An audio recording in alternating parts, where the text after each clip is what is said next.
Vamos a ir abriendo nuestras Biblias en el capítulo 10 de Daniel.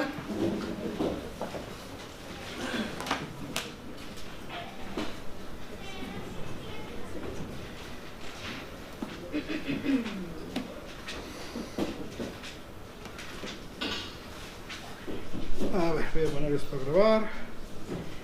Ahí. Modo avión. Los teléfonos. Aquí. Muy bien, pues hoy vamos a estar viendo el capítulo 10 de Daniel.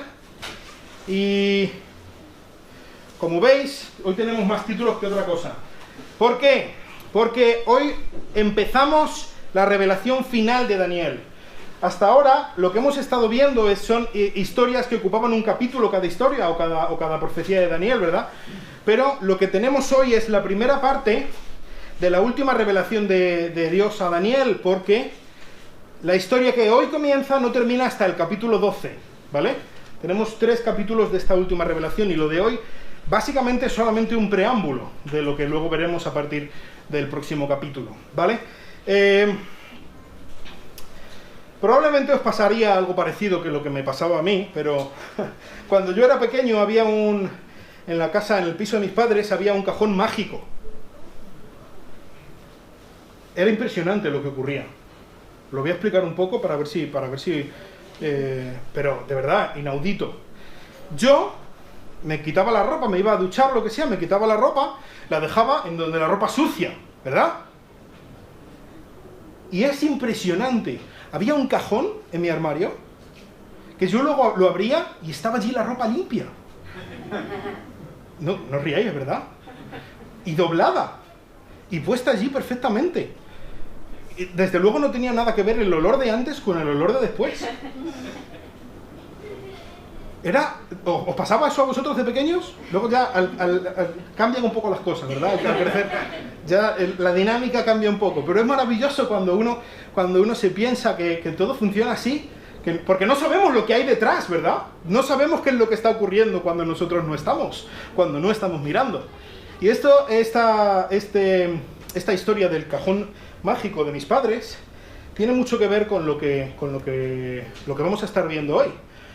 Hasta ahora, en las revelaciones que hemos visto de Daniel, sobre todo a partir del capítulo 7, ¿verdad? Que empezamos a ver diferentes profecías, hemos estado viendo qué es lo que ocurría con los reinos de los hombres, ¿verdad?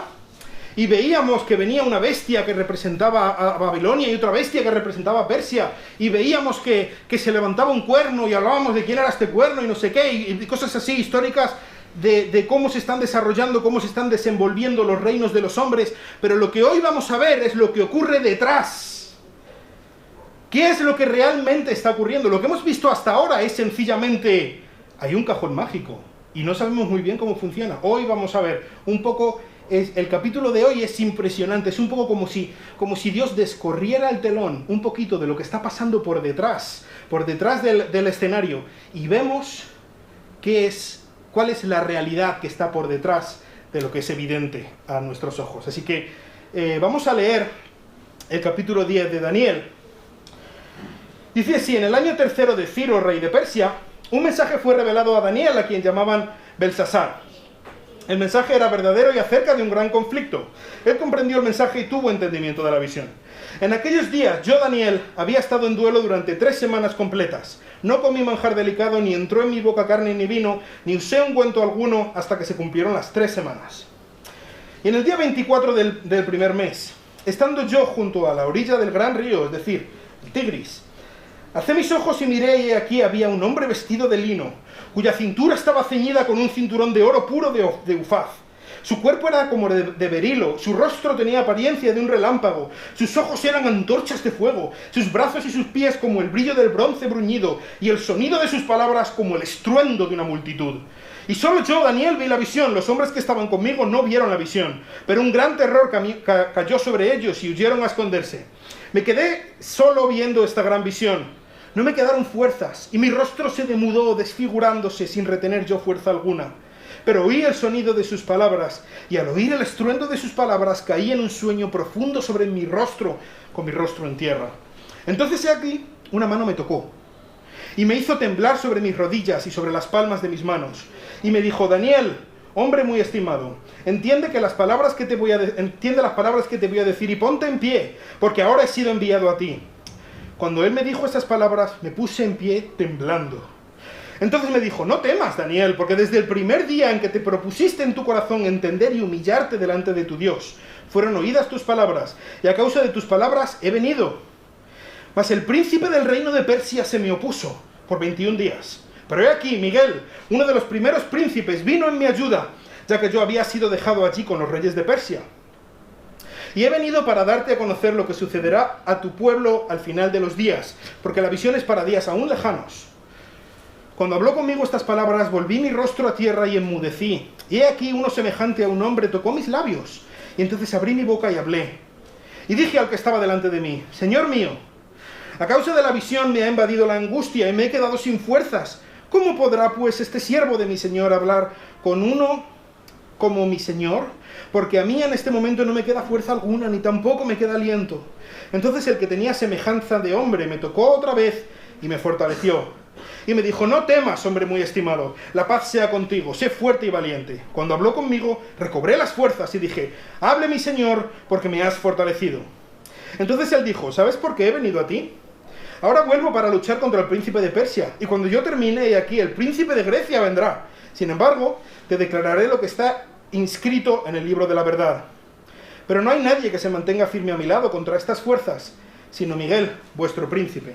Capítulo 11, versículo 1. Y en el año primero de Darío, el Medo, yo mismo me levanté para serle fortalecedor y protector. Oramos. Señor, te pedimos que tú nos ayudes a entender qué es lo que tú estás revelando aquí, qué es lo que tú revelaste a Daniel, pero también que tú nos ayudes a entender qué es lo que nos estás revelando a nosotros y de qué manera podemos aplicar a nuestras vidas y puedes impactar nuestras mentes y nuestros corazones con el mensaje que tú nos has traído en esta mañana. En el nombre de Cristo. Amén. Muy bien, pues como veis nos estamos metiendo en un terreno bastante raro, ¿verdad? No sé si os habéis parado un poco a pensar de las cosas que estaba diciendo, las cosas que estaban ocurriendo aquí alrededor de Daniel. Esta, como decía, es la última revelación de Daniel. Dice que fue en el año tercero de Ciro, rey de Persia. ¿Recordáis? Ciro conquistó Babilonia. El capítulo anterior, el capítulo 9, fue en el primer año de Darío, el Medo, que decíamos que o bien era un lugarteniente de Ciro, o bien era Ciro en persona. En cualquier caso, han pasado 2 años desde la última revelación, ¿vale? Y también recordamos que Ciro, en el primer año que conquistó Babilonia, él fue el que emitió este edicto que vemos, por ejemplo, en Esdras 1, por el que permitían al pueblo de Israel volver a Jerusalén, a reconstruir el templo. ¿Recordáis? Han pasado 2 años desde entonces. Daniel no fue con ellos, posiblemente por diversas razones, entre ellas su edad. Daniel en este momento llevaba ya más de 70 años desde que fue llevado al exilio. Probablemente estaba cerca de los 90 años, Daniel, o sea que no era un muchacho. Y también Daniel tenía mucha responsabilidad. Y probablemente él pensaría que sería más útil al pueblo de Dios desde su posición de autoridad dentro del imperio persa que yendo como uno más a cargar piedras, un hombre de 90 años, para reconstruir el templo, ¿verdad? Entonces, Daniel no fue. Pero aquí vemos en el tercer año de Ciro, un par de años después, o casi 3 años quizá después de que se emitiera el edicto de Ciro, que Daniel, por alguna razón, estaba en duelo, dice el versículo 2, durante 3 semanas completas. Estaba haciendo ayuno, dice el versículo 3, no comí manjar delicado, entró en mi boca carne ni vino, ni usó ungüento. No estaba haciendo lo que llamaríamos un ayuno estricto, que no comía nada, pero estaba haciendo un ayuno parcial, no estaba restringiéndose de ciertos privilegios que él podía tener.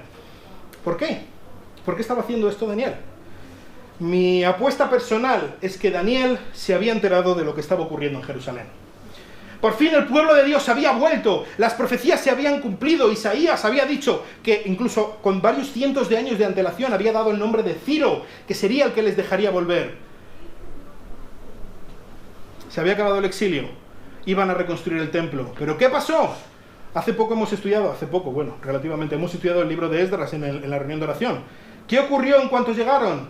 envidias de los vecinos, y empezaron a tramar planes, de tal manera que la obra del templo se paró. Habían llegado tan contentos, pero enseguida empezó a haber problemas, historias, se paró la obra del templo y probablemente Daniel se enteró de todos los problemas que estaban teniendo Zorobabel, que era el líder de este grupo que regresaron a Jerusalén, de unos 50.000, y estaban teniendo problemas con los pueblos vecinos y hasta tal punto que se había parado la obra. Así que Daniel estaba triste, Daniel no entendía por qué estaba pasando después de tanto tiempo. El pueblo había vuelto, se suponía que se iba a reconstruir el templo, iba a volver el culto a Dios a estar vigente y en funcionamiento, y se para. Y parece que ¡pum!, otra vez empiezan a ganar los malos, y ya está, y ni con Ciro. Ya con Babilonia no fue mal, y ahora con Persia tampoco nos va a ir bien. Entonces, ¿qué está pasando? Y Daniel estaba orando, Daniel estaba intentando entender qué es lo que estaba ocurriendo en medio de esta situación.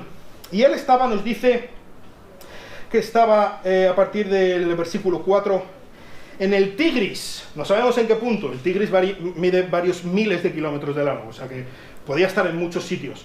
Pero él estaba allí, probablemente se apartó durante este tiempo de duelo, se apartó de sus quehaceres, de sus tareas durante este tiempo, y entonces, estando allí a la orilla del Tigris, dice que alzó la vista, y vio a alguien, alzó la vista, o sea que estaba por lo alto. Y allí había alguien, y la presencia de este personaje al que ve Daniel es impresionante. Fijaos lo que dice. Está vestido de lino, de lino blanco. Ya el hecho de que sea blanco, el lino nos habla de la pureza, de la santidad de la persona a la que ve. Cintura ceñida con un cinturón de oro puro. Estos cinturones de oro representaban a la realeza. Fuera quien fuera que estaba ahí arriba, era un rey por ahí volando. Su cuerpo era como de berilo. De hecho, esta palabra berilo en el original es Tarshish, que es como el pueblo que estaba en España, de donde venían mucho, porque es de allí de donde venía este mineral. Era un mineral algo así como, imaginaos, como un diamante dorado, ¿vale? Con brillo dorado.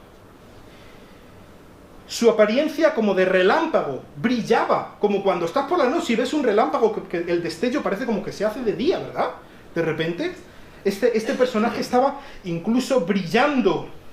Sus manos y sus pies, sus brazos y sus pies, como el bronce bruñido, de nuevo también, el bronce muy pulido, que hasta brilla, ¿verdad? Y su voz, como sus palabras, como el estruendo de una multitud. Cuando él abría la boca, era como si estuviera hablando miles de personas a la vez. Tal era la fuerza de sus palabras. Y fue Daniel el único que vio esta imagen, el resto no lo vio. Parece un poco la historia de cuando Pablo se encontró con Jesús, ¿verdad? Que solamente él lo vio y no los que estaban con él, aunque los demás salieron corriendo porque desde luego que algo les apabulló y estaban llenos de miedo. ¿Quién era esta persona que estaba allí? ¿Quién era? ¿Recordáis hace 3 capítulos? Veíamos a alguien que estaba en el río y que enviaba a Gabriel a que le dijera a Daniel cuál era la interpretación. Y decíamos que era Dios mismo. Yo creo que aquí tenemos a Dios mismo también. Tenemos a Jesucristo antes de la encarnación. ¿Y por qué lo digo? Por ejemplo, si luego en casa queréis compararlo, si veis las descripciones que se dan de Dios en el primer capítulo de Ezequiel, o incluso la descripción que Juan da de Jesús en el primer capítulo de Apocalipsis, cuando Jesús está a punto de revelarle qué es lo que va a ocurrir en los últimos tiempos, es muy parecida la descripción a la que nos encontramos aquí. Creo que es la misma persona. Es Jesús, es Dios mismo el que está allí, delante de Daniel, encima del río Tigris. Y también no solamente lo sé o lo pienso que es Daniel por esto, o sea que es Dios por esto, sino también por la reacción de Daniel. ¿Qué hace Daniel? Daniel está que no puede más de miedo. Parece que incluso también dentro de su edad como que se le van las fuerzas y cae al suelo de rodillas y con las palmas en las manos y con el rostro en la tierra, y dice que se queda como dormido, como que del mismo miedo se le van las fuerzas hasta el punto de perderlas completamente y caer desmayado ante la presencia de esta persona divina. Y entonces dice el versículo 10 que le toca una mano. Creo que esta mano y este que empieza a hablar, o que vemos a partir del versículo 10, es otro. Y luego vamos a ver por qué. No es la misma persona que estaba encima del río. es otro. Yo personalmente, mi apuesta personal es que es Gabriel, que ya conocemos, que ya ha sido enviado otras veces a Daniel. Y le toca con la mano y entonces él se levanta un poco temblando sobre las rodillas y las palmas de su mano. Y varias veces este ser angelical le dice: no temas, ten fuerza, cobra fuerza. ¿Y cuáles son las razones? ¿Qué le dice? Versículo 11. Daniel, hombre muy estimado, no tienes que tener miedo delante de Dios. Eres alguien muy estimado ya. Gabriel ya le ha llamado hombre muy estimado a Daniel. Y literalmente es hombre muy deseado. Dios desea tu bien, desea estar contigo, te ama profundamente, no tienes que tener miedo. Ponte en pie porque ahora he sido enviado a ti. Entonces Daniel se puso en pie, pero aún le temblaban las piernas. Y fijaos a partir de ahora lo que vemos. Dice versículo 12: desde el primer día en que te propusiste en tu corazón entender y humillarte delante de tu Dios, 3 semanas atrás, desde el primer día en el que comenzaste este tiempo de oración y ayuno, fueron oídas tus palabras. Dios ha escuchado tu oración desde el primer segundo en el que tú las pronunciaste. Y a causa de tus palabras he venido. Es decir, la presencia de este ser angelical delante de Daniel, la presencia de ese ser celestial encima del Tigris, era una respuesta a las oraciones que Daniel había comenzado a hacer hacía 3 semanas. Mas el príncipe, versículo 13, del reino de Persia, se me opuso por 21 días. ¿Está hablando de Ciro? El príncipe cuando habla de príncipe, en el hebreo, príncipe, literalmente habla de la autoridad. No está hablando del hijo del rey, como tenemos nosotros normalmente la imagen del príncipe, ¿vale? Cuando está hablando del príncipe de Persia, está hablando de la autoridad que está sobre Persia. La persona que manda sobre Persia, el jefe en Persia. Él se le ha opuesto a Gabriel durante 3 semanas. ¿Tenía Ciro la capacidad de poder frenar la obra de los ángeles invisibles, espirituales, con sus ejércitos? ¿Podía poner allí a los inmortales del cuerpo de élite de los persas para parar a los ángeles? No.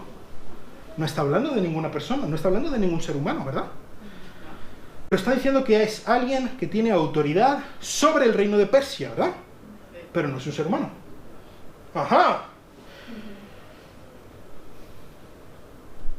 Pero he aquí, Miguel, uno de los primeros príncipes, uno de los principales príncipes, y de nuevo, una de las autoridades más importantes. Miguel. ¿Quién es este Miguel? Por ejemplo, en el Nuevo Testamento se le llama arcángel. Es el único ángel al que se le da este título en la Biblia. Parece que hay más, porque aquí este ángel le dice que es uno de los principales ángeles, uno del grupo de los más importantes. Miguel, uno de los ángeles más poderosos, que tienen más ejércitos bajo su mando, acudió a la ayuda de este ángel, que personalmente pienso que es Gabriel, y le rescató de esta oposición que él tenía. Dice que había sido dejado allí con los reyes de Persia. No solamente estaba el príncipe de Persia, que tenía autoridad sobre Persia, parece que había otros también, junto con el príncipe de Persia, de su misma naturaleza, que se estaban oponiendo. Quizá habían capturado a este ángel y no le dejaban salir. Literalmente, cuando dice que se me opuso, es que se puso cara a cara contra mí. Es decir, no me deja pasar ni para un lado ni para el otro. Pero Miguel, uno de los ángeles más poderosos y con más fuerza, acudió a la ayuda, después de estas 3 semanas, acudió a la ayuda de Gabriel y le rescató. Y es por eso que había tardado 3 semanas en llegar Gabriel. Versículo 14, he venido para darte a conocer lo que sucederá a tu pueblo al final de los días, porque la visión es para días muy lejanos. ¿Cuál es la respuesta que Dios le da? Esta respuesta que se pospone durante 3 semanas por la oposición de este ser, del príncipe de Persia. La respuesta viene en forma de conocimiento de qué es lo que va a ocurrir con Israel para días aún lejanos, de los días al final de los días, en los tiempos del fin. Y Daniel, cuando este ángel estaba comunicando todas estas cosas, estaba anonadado. dice, volví mi rostro a tierra y enmudecí. Supongo que estaba intentando digerir todo lo que le estaba diciendo este ser. Y he aquí uno semejante a un hombre, no sé si será el mismo ángel u otro, tocó mis labios. Entonces abrí mi boca y hablé, y dijo el que estaba delante de mí, Señor mío, a causa de la visión, le dijo Daniel, me ha invadido la angustia y me he quedado sin fuerzas. Daniel aún estaba con menos fuerzas intentando digerir todo esto. Y entonces, por medio de este toque que él le da y por medio de las palabras del ángel, vuelve a la fuerza y el aliento a Daniel. Y a partir del versículo 18 vemos lo que es el contexto de esta guerra de la que está hablando este ángel. Fíjate lo que dice. Versículo 19. No temas, hombre muy estimado, la paz sea contigo. Sé fuerte y esfuérzate. Cuando habló conmigo recobré las fuerzas. Daniel ya volvía a tener fuerzas. Entonces dijo, ¿sabes por qué he venido a ti? Ahora vuelvo para luchar contra el príncipe de Persia. Y cuando yo termine aquí, el príncipe de Grecia vendrá. El ángel está diciendo, hay una guerra mucho más grande que este mensaje que yo he venido a entregarte. Cuando yo he bajado para darte este mensaje, he tenido la oposición de esta fuerza espiritual, que es el príncipe de Persia. Él se me ha opuesto, ha tenido que venir Miguel a rescatarme. Y entonces he podido venir y entregarte este mensaje. Pero ahora mismo que yo termine de entregarte este mensaje, me vuelvo a seguir con la guerra. La guerra estaba antes y la guerra continúa después.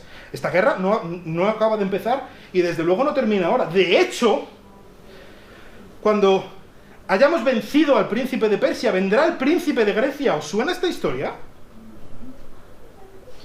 ¿Quién venía después de Persia? Grecia, ¿verdad? Grecia sería la siguiente potencia del mundo. Y ahí estaban las fuerzas espirituales de Persia, las fuerzas espirituales de Grecia, oponiéndose una detrás de otra a los ángeles de Dios. Sin embargo, te declararé lo que está escrito en el libro de la verdad. Esto lo veremos a partir del próximo capítulo. El ángel le iba a relatar lo que dice aquí, lo que está escrito en el libro de la verdad, es decir, lo que Dios tiene preparado para la historia del mundo. Pero no hay nadie que se mantenga firme a mi lado contra estas fuerzas. El príncipe de Grecia, el príncipe de Persia, incluso parece que hay otros junto con el príncipe de Persia, pero probablemente también con el príncipe de Grecia, cuando habla en el versículo 13, con los reyes de Persia. Nadie está conmigo, sino Miguel, vuestro príncipe. ¿Vuestro príncipe? ¿Vuestro de quién? Vuestro de los judíos. Miguel es el encargado de proteger al pueblo de Israel. Es el que tiene... una de sus tareas es defender a los judíos. Y lleva durante toda la historia haciendo muy buena tarea. Porque aquí siguen los judíos, ¿eh? Siguen. Después de tantos miles de años. Después de ser los enemigos de todo el mundo durante miles de años. Ahí siguen. Y muy bien vacunados contra el coronavirus, por cierto. Versículo 1 del capítulo 11 también creo que está incluido dentro de esta narración. Y en el año primero de Darío el Medo, yo mismo me levanté para serle fortalecedor y protector. Es decir, hace 2 años, en el año primero, cuando entraron los persas, cuando conquistaron Babilonia, entonces, yo mismo, este que está hablando, posiblemente Gabriel, dice, yo me levanté, yo cogí fuerzas y fui a ayudar a Miguel, porque él ya estaba enzarzado en esta guerra. Entonces vemos que es una guerra que viene de largo. Menuda historia, ¿no? ¿Qué está pasando aquí? No sé si os hacéis una pregunta. ¿Quién es el príncipe de Persia? No es un videojuego.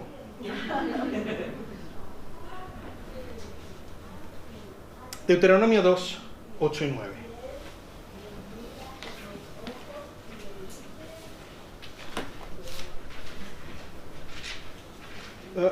Creo que me he puesto bien. No. Bueno, me he puesto bien la cita. Deuteronomio 32, ¿puede ser? No.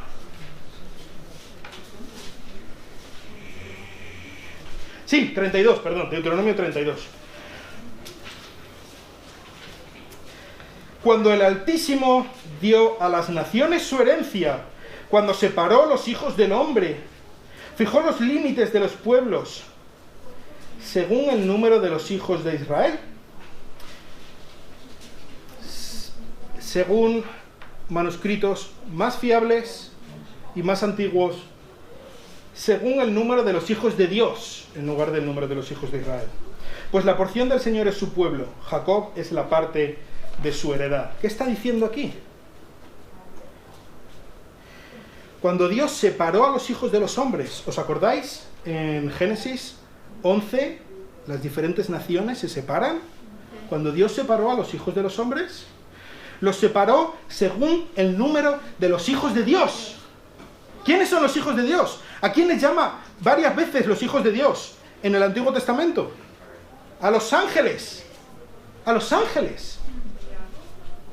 Cuando Dios separó a las diferentes naciones, las separó con respecto al número de seres celestiales que Él designó. Y puso a estos seres celestiales a cargo de cada una de las naciones. Qué increíble, ¿no? Hechos 17:26, Pablo está hablando en el Areópago, en Atenas, y les dice a los atenienses, habiendo determinado, hablando de los hombres, habiendo determinado sus tiempos señalados y los límites de su habitación. Las naciones, habiendo determinado cuáles son las naciones. Muy interesante en este sentido también el Salmo 82. Vamos a ver.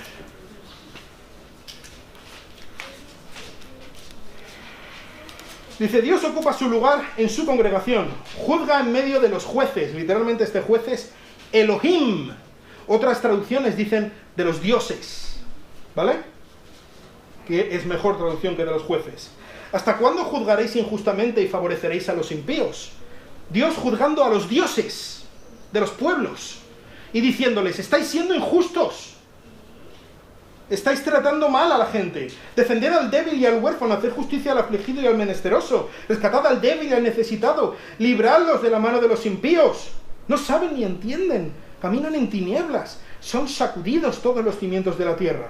Yo dije, vosotros sois dioses y todos sois hijos del Altísimo, sin embargo, como hombres moriréis. Caeréis como uno de los príncipes. Levántate, oh Dios, juzga la tierra, porque posees todas las naciones. ¿A qué me estoy refiriendo? ¿De qué estoy hablando? La Biblia es muy clara en el sentido de que hay entidades espirituales detrás de las fuerzas humanas. Todas estas guerras que hemos estado viendo de los babilonios y los persas y los griegos y los romanos, y que si el Antíoco Epífanes, que hablaremos el próximo capítulo más, y el otro, y no sé qué, y los cuernos, detrás de todos estos eventos hay una guerra espiritual. Hay entidades espirituales que están a cargo de Grecia y de Persia, y aquí vemos claramente cómo están en guerra contra las entidades espirituales que cuidan del reino de Dios. Esto es la guerra. Estamos en medio de una guerra. Lo queramos o no, lo creamos o no. Dice Isaías 24:21, el Señor castigará al ejército de lo alto en lo alto y a los reyes de la tierra sobre la tierra. El Señor castigará a los seres espirituales, angelicales, malvados, que están utilizando los reinos para su propia gloria y para destruir el reino de Dios, pero también castigará a los hombres que están llevando a cabo la voluntad de esos seres espirituales. Hay seres malvados, espirituales, demoníacos, detrás de los reinos, de las voluntades, de los cambios políticos que vemos en la tierra. Es impresionante lo que estamos viendo, ¿eh? Así que vemos una guerra titánica entre seres espirituales. Por una parte tenemos a Gabriel, tenemos a Miguel, tenemos a los ángeles que permanecen fieles a Dios, y por otra parte tenemos a ángeles que han abandonado la autoridad de Dios para llevar a cabo su propia voluntad, su propia autoridad, y atacar e ir en contra de los designios de Dios, del reino de Dios, del pueblo de Dios, de los ángeles de Dios. Y esta guerra ni empieza ni acaba con Daniel. Esta guerra viene de muy atrás. Fijaos, por ejemplo, dice en el capítulo 11, versículo 1, lo acabamos de leer, que este ángel dice que se levantó para serle ayudador, fortalecedor y protector a Miguel, ¿verdad? En medio de esta guerra. En el primer año de Darío, en el primer año de Ciro. ¿Qué ocurrió en este primer año de Ciro? ¿Qué ocurrió? Ocurrió que Ciro conquistó Babilonia. Vemos eventos proféticos que se estaban cumpliendo. En ese mismo momento, ¿recordáis? El banquete de Belsasar. Ciro emite una orden por la que los judíos pueden volver a reconstruir el templo, cumpliendo profecías, por ejemplo, de Isaías. Vemos movimientos políticos, vemos movimientos espirituales, vemos cómo Daniel derrama su corazón en oración delante de Dios, al ver que se están cumpliendo los eventos proféticos y que él sabe que el pueblo de Dios se tiene que arrepentir de sus pecados para que Dios le restaure. Y él tiene esta oración preciosa que estábamos estudiando el otro día. Ocurre la presentación de esta profecía de las 70 semanas que estábamos viendo hace un par de semanas. Mucho estaba ocurriendo en este año. Tanto estaba ocurriendo en este año que la batalla era especialmente cruenta. Y Gabriel tuvo que ir como refuerzos para ayudar a Miguel en medio de esta batalla titánica, de esta batalla cósmica. Estaban en medio de una guerra. ¿Y sabes qué? Esta guerra no ha terminado. Esta guerra sigue en pie hoy en día. Ahora mismo, en este momento, en esta misma sala. Esta guerra se está librando. Dios está en guerra. Y si tú eres un hijo de Dios, si tú has confiado en Cristo, tú estás en guerra. Estás en guerra abierta, incluso aunque no lo veas, incluso aunque no lo quieras, incluso aunque no lo creas. Eso significa que no podemos bajar los brazos. Esta guerra ya se ha vencido, ¿sabes? La batalla decisiva se libró hace 2000 años en una cruz en las afueras de Jerusalén. Esta batalla decisiva, ¿cómo se ganó? No se ganó matando, no se ganó con violencia, se ganó muriendo. Se ganó con humildad, se ganó entregándose, se ganó con amor, no con violencia. Jesús desechó las armas de violencia. Jesús cuando Pedro desenvainó la espada y fue a matar a los que iban a capturar a Jesús y le cortó la oreja al siervo del sacerdote, Jesús le sanó, reprendió a Pedro. Y le dijo en esa misma conversación, ¿tú no sabes, Pedro, que si yo quisiera, ahora mismo, el Padre pondría a mi servicio 12 legiones de ángeles para arrasar con todo? ¿Tú te crees que yo no tengo poder para defenderme? Pero así no funciona, Pedro. El día de hoy se va a ganar la guerra. Y no va a ser matando, va a ser muriendo.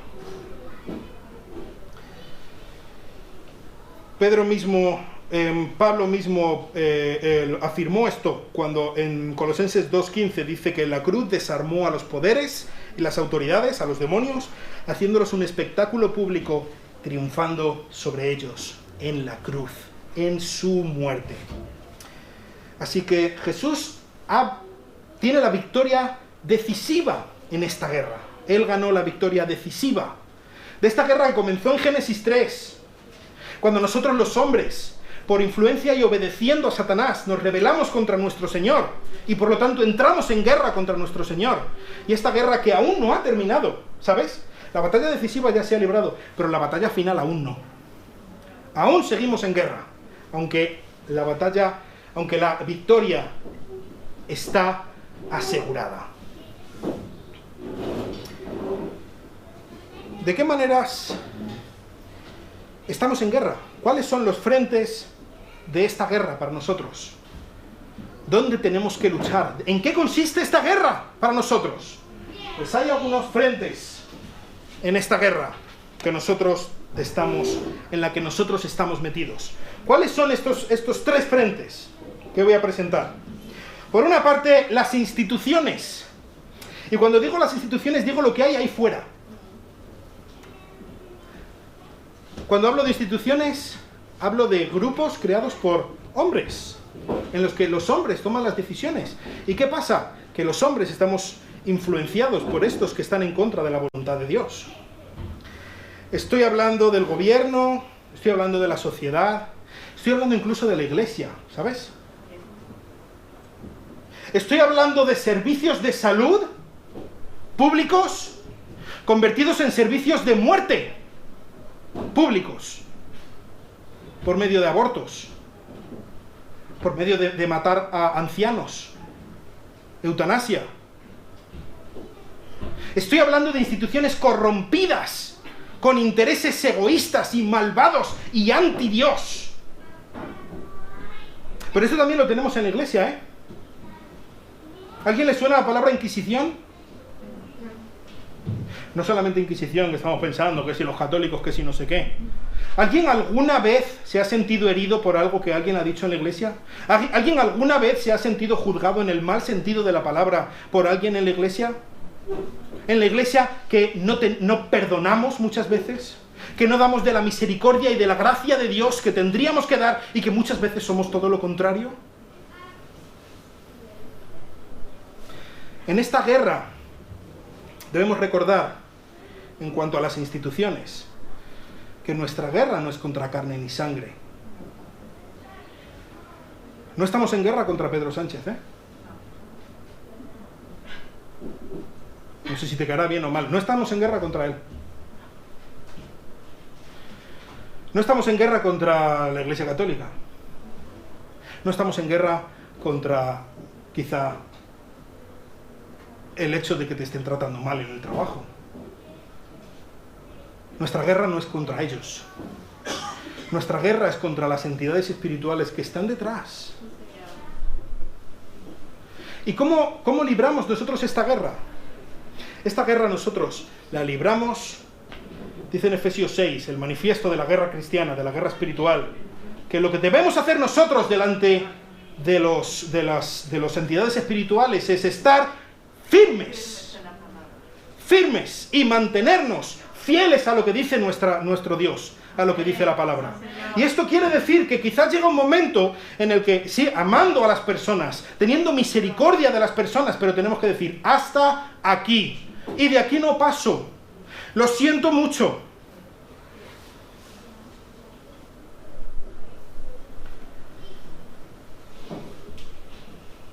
Esto quiere decir que tenemos que estar preparados para presentar defensa de nuestra fe, de nuestra esperanza. Esto quiere decir, chicos y chicas que estáis en el instituto y universidad, que tenéis que estar preparados. Y que si hay alguna cosa que no sentís que estáis preparados, tenéis que preguntar. Porque hay un mundo ahí fuera que está deseando engañaros. Y no solamente a los chicos, a todo el mundo. Primer frente de guerra, las instituciones, donde debemos ser luz. Segundo frente de guerra, las almas. Cuando estamos compartiendo el Evangelio con otros, les estamos hablando de su pecado. Les estamos hablando de la redención que hay en Cristo. Cuando estamos presentando el Evangelio a alguien, estamos entrando en el terreno del enemigo, detrás de las filas enemigas, y estamos rescatando, sacando a soldados del enemigo para que pasen a ser soldados de Cristo. ¿Y sabes qué? Al enemigo esto no le gusta un pelo. Es difícil. Y te insultan. Y te tratan mal. Y no tenemos respuestas a las preguntas que nos hacen muchas veces. Esto no significa que no tengamos que buscarlas. ¿Qué esperas? Esto es la guerra, ¿eh? Y quizá uno de los principales campos de batalla es el hablar a otros acerca de Cristo. El rescatar almas del infierno eterno. Pero hay otro campo de batalla, que creo que es el más complicado de todos, y es nuestro corazón. Estábamos diciendo que cuando vamos a ganar almas, entramos tras las filas enemigas, y no nosotros, pero presentando el Evangelio, rescatamos, por medio del poder de Cristo, rescatamos a soldados de Satanás para que sean soldados de Cristo. ¿Sabes qué? Eso un día pasó contigo si tú has confiado en Cristo. Tú un día, hace tiempo, mucho o poco, eras un soldado de Satanás. Y dentro de ti hay una parte que desea seguir sirviendo a Satanás.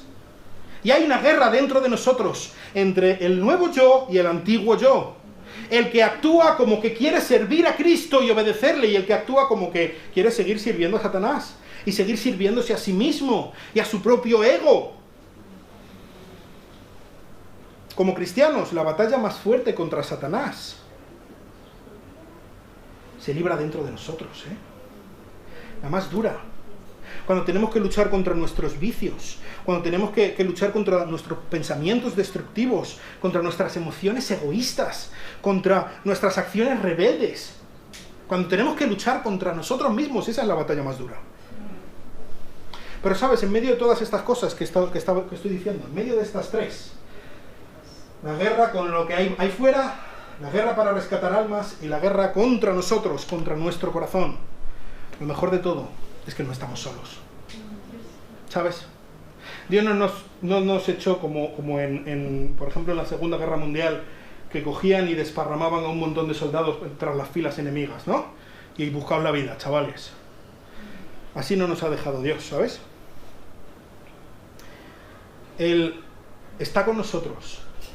Tenemos el libro de instrucciones. Él nos ha dado una serie de herramientas. La principal de ellas es su presencia, que Él está con nosotros en medio de todo esto. Vamos a ver algunas de estas armas que Él nos ha dado. Hay más y podéis profundizar, por ejemplo, leyendo en el libro de Efesios, en el capítulo 6. Esto simplemente es una síntesis. La primera, la oración. Dios está con nosotros. Estamos leyéndolo constantemente en el libro de Daniel, en medio de las situaciones más terribles, en medio de las revelaciones más atroces. Dios escucha a Daniel y está presto a ayudarle. Amén. Sí, Señor. Dios nos escucha. La oración es la comunicación con nuestro comandante en jefe dentro de esta guerra. Él tiene línea abierta y esa línea no se corta. No se cortará nunca. Al menos por su parte. Quizá por la nuestra sí. Una de las tácticas preferidas en la guerra para intentar quitarle poder al enemigo es cortar sus comunicaciones. Eso es lo que quiere hacer el enemigo con nosotros, cortar nuestras comunicaciones, pensar que no sirve de nada orar. Y me habla a mí el primero, La primera arma que tenemos nosotros no son nuestros puños, son nuestras rodillas. Sí, Señor. Amén. Esa es el arma más importante que tenemos para librar esta batalla. Amén, Señor. Tenemos el manual del soldado, la Biblia. Señor. Aquí Dios nos ha revelado su perfecta voluntad para absolutamente todo lo que necesitamos. Todo es todo.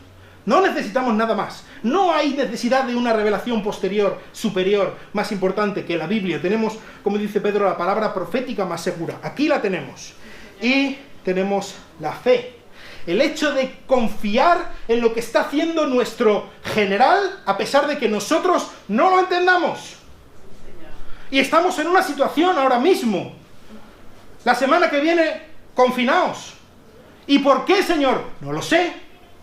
Y Daniel se tiró 3 semanas orando y ayunando y Dios no le contestaba. ¿Por qué Dios permitió que la oración fuera, que la respuesta fuera postergada durante tanto tiempo, estas 3 semanas? Pues Dios lo sabe. Quizá había una lección que Daniel tenía que aprender en medio de todo esto. Pero tenemos a un Dios que domina la historia, que controla el tiempo, lo tiene todo bajo su perfecto control. Él nos da los recursos adecuados para poder luchar en esta guerra. Pero ¿sabes? Lo más importante de todo, incluso antes de que Él nos llamara a nosotros a ser sus soldados, Él envió a su Hijo a ganar la guerra. Y su Hijo ganó la guerra definitivamente, como decíamos antes, cuando murió en la cruz. Él nos enseñó cuál es el camino a la victoria, lo hemos hablado muchas veces. El camino a la victoria no es la gloria, es la humildad, es el sufrimiento muchas veces. Muchas veces en nuestra vida, y probablemente podéis muchos de vosotros tener muchos testimonios acerca de esto, el camino a la victoria en nuestra vida pasa por un valle oscuro, necesariamente. Un valle que nos equipa para poder llegar a conquistar esa victoria. Pero lo mejor de todo es que en medio de valle de sombra de muerte no temeré mal alguno, porque tú estás conmigo. Amén. Señor. Dice Pablo, Romanos 8:18, los sufrimientos presentes no son comparables a la gloria venidera. La gloria que tendremos, la gloria que alcanzaremos cuando nuestro Señor, cuando nuestro comandante venga a rescatarnos por última vez. Estamos en una guerra sin cuartel. Estamos en una guerra, estás en una guerra. Una guerra en la que hay alguien que quiere destruirte absolutamente, que no va a tener piedad de ti hasta devorarte hasta el final. Tú y yo somos los que decidimos qué va a pasar con nosotros. La guerra está ganada, aún quedan batallas por librarse. Batallas que involucran tu vida y mi vida. Si tú no has confiado en Cristo como tu Salvador, batallas que involucran tu alma, tu futuro eterno. Si tú nunca has confiado en este que vino a ganar la guerra, que Él derrotó el poder de la muerte por medio de la muerte, Él vino y murió pagando lo que nosotros teníamos que pagar, derrotando las fuerzas de Satanás. Si tú no has confiado en Él, hoy es el día que debes hacerlo. Mañana quizás sea tarde. Vamos a orar. Señor, muchas gracias por esta revelación que tú nos has dado en esta mañana. Muchísimas gracias porque tú eres un Dios maravilloso, tú eres un Dios poderoso que ha vencido en esta guerra y no nos llamas a hacer algo en lo que tú no vayas a estar con nosotros. Muchas gracias, que tú eres un Dios que si ha empezado la buena obra en nosotros, la va a terminar hasta el día de Jesucristo. Muchísimas gracias, que podemos seguir esperándote con confianza, que no hace falta que entendamos la situación para poder tener fe en que tú lo tienes todo bajo control. Ayúdanos a ser buenos guerreros que te obedecen, que se agarran a ti, que obedecen tu palabra, Señor. Ayúdanos a ocuparnos de lo que nosotros nos tenemos que ocupar y dejarte a ti ocuparte de lo que tú sabes muy bien ocuparte. En el nombre de Jesús. Amén.